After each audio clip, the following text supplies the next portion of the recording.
औज़ुबिल्लाहि मिनश्शैतानिर्रजीम बिस्मिल्लाहिर्रहमानिर्रहीम।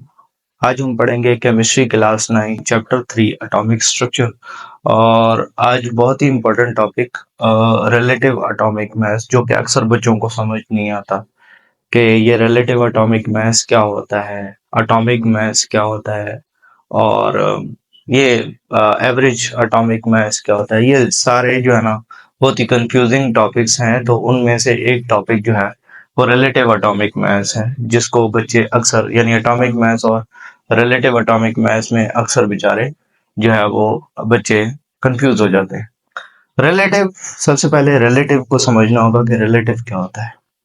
रिलेटिव कहते हैं कि किसी के रिलेट करके बात करना। आप किसी के रिलेट में कोई काम करें तो उसको रिलेटिव कहते हैं। फॉर एग्जाम्पल, आप किसी भी रेडी वाले के पास जाते हैं टमाटर लेने, उसको कहते हैं 1 किलो टमाटर तोल दें।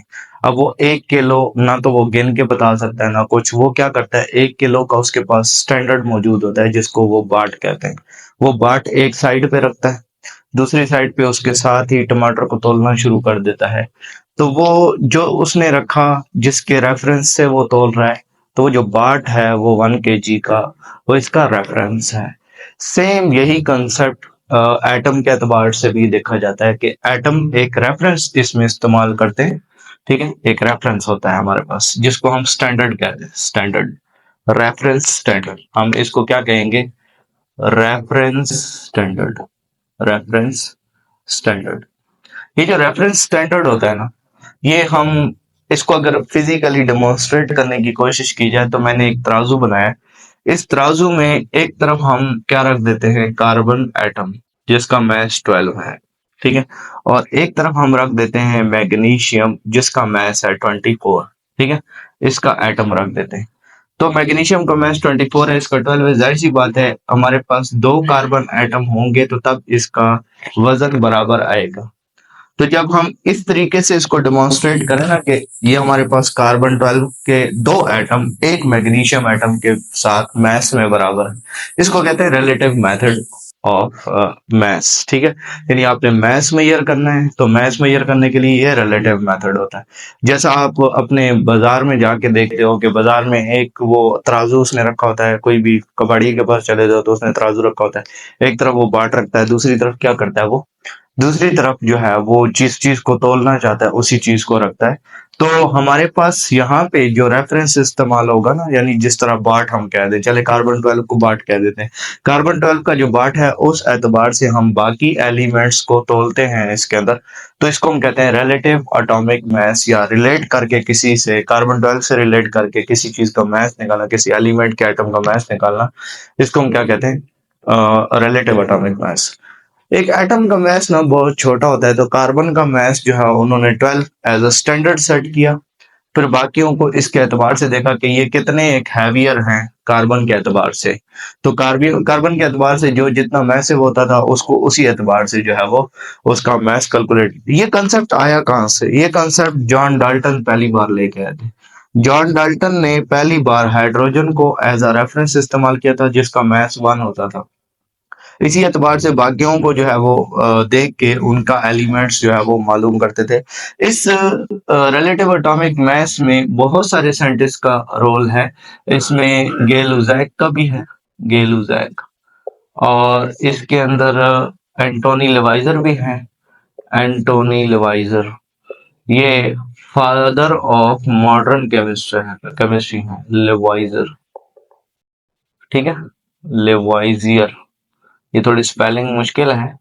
लिवाइजर, एंटोनी लिवाइजर जो है ये फादर भी हैं मॉडर्न के विषय। उसके बाद एवोगैड्रोस हैं, Avogadro's, Avogadro's.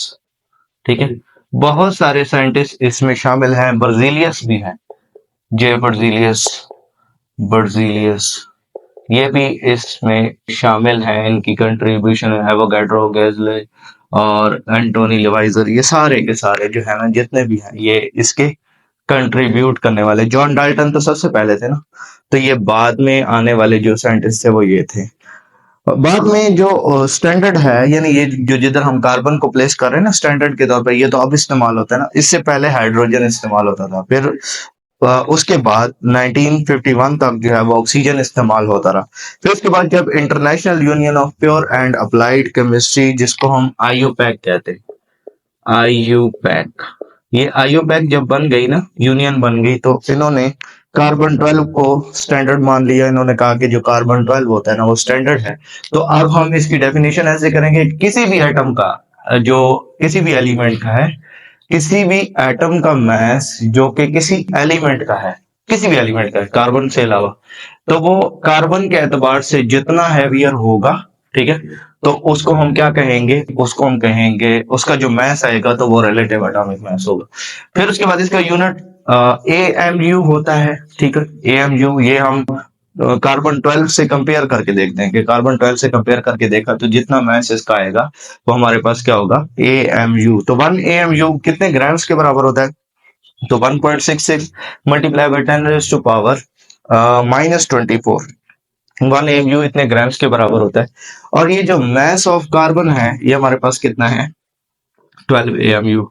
Mass of hydrogen जो है वो हमारे पास कितना है, 1.008। और मास ऑफ जो मैग्नीशियम है वो कितना है, 24। अगर मैग्नीशियम का एक एटम हो ना तो वो कार्बन के कितने, 2 एटम्स के बराबर है। अगर हम इसी तरीके से देखना चाहें कि जो एक कार्बन एटम है, ठीक है, एक कार्बन एटम वो 12 हाइड्रोजन एटम्स हों तो उसके बराबर होगा, यानी इनका मास आपस में हम कह देंगे कि ये बराबर होगा।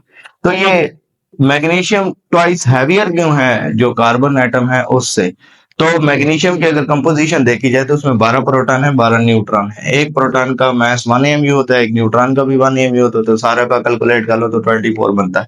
उसके बाद कार्बन का जो है वो 6 प्रोटॉन 6 न्यूट्रॉन, तो इसका मास जो है वो 12 है। तो मैग्नीशियम इसी वजह से जो है वो क्या है, ट्वाइस नंबर ऑफ हैवियर है, किससे, एज कंपेयर टू हमारे पास जो मैग्नीशियम है, sorry, magnesium is twice heavier than carbon, यानी कार्बन के 2 एटम हो तो ही मैग्नीशियम का जाके एक एटम बनता है। अगर हम हाइड्रोजन की बात करें तो हाइड्रोजन ना 8.40%, 8.40% इतना हैवियर है या इतना मैसिव है जितना एक कार्बन एटम। कार्बन एटम का 100% ले लो तो उसमें से 8.40% जो है वो हाइड्रोजन एटम का मैस होगा। तो अगर हम इस परसेंटेज को कन्वर्ट करें तो हमारे पास मैस ऑफ हाइड्रोजन एटम वो कितना आएगा, वो हमारे पास 1.008 आ जाएगा। ये हमारे पास परसेंटेज ऑफ मैस है, यानी कितना परसेंट ये मैसिव है। फिर हम इसको मल्टीप्लाई करते हैं 12 से और डिवाइड करते हैं 100 से, क्योंकि परसेंटेज है। इसको सिंपल फॉर्म में लेके जाने तो वो हमारे पास 1.008। इसी तरीके से बहुत सारे जो एलिमेंट्स हैं उनके जो एटम्स हैं उनका मास हमने कैलकुलेट किया हुआ है।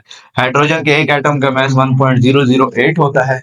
उसके बाद नाइट्रोजन का होता है 14.0067। उसके बाद ऑक्सीजन का होता है 15.99 जो कि 16 हो जाता है। सोडियम का 22.98 होता है, ये 23 हो जाता है। एल्यूमिनियम का होता है 26.98, ये हमारे पास 27 हो जाता है। सल्फर का 32.06, क्लोरीन का होता है 35.45, यानी 35.5 ही हम इसको कह देते हैं।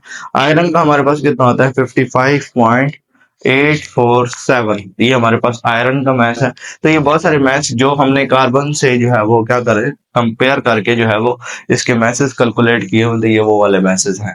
तो पीरियोडिक टेबल के अंदर भी मोस्टली जो है वो यही लिखे जाते हैं। और उसके बाद एवरेज एटॉमिक मैसेज भी बाज़ दफ़ा लिखे जाते हैं, क्योंकि मुख्तलिफ आइसोटोप्स होते हैं, तो मुख्तलिफ आइसोटोप्स ना उनका एवरेज एटॉमिक मास निकाला जाता है। फिर उनकी अबंडेंस के एतबार से देख के ना उसका एवरेज एटॉमिक मास निकाल लेते हैं। तो एवरेज एटॉमिक मास के बाद जो है वो उसका वहाँ पे जो मास लिखा जाता है वो ज़्यादातर एवरेज भी लिखा जाता है या ज़्यादातर रिलेटिव एटॉमिक मास लिखा जाता है।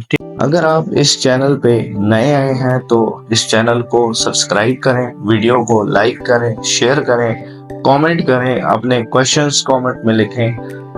जो भी आपका क्वेश्चन है तो वो आप कमेंट में लिख के पूछ सकते हैं। Thank you so much.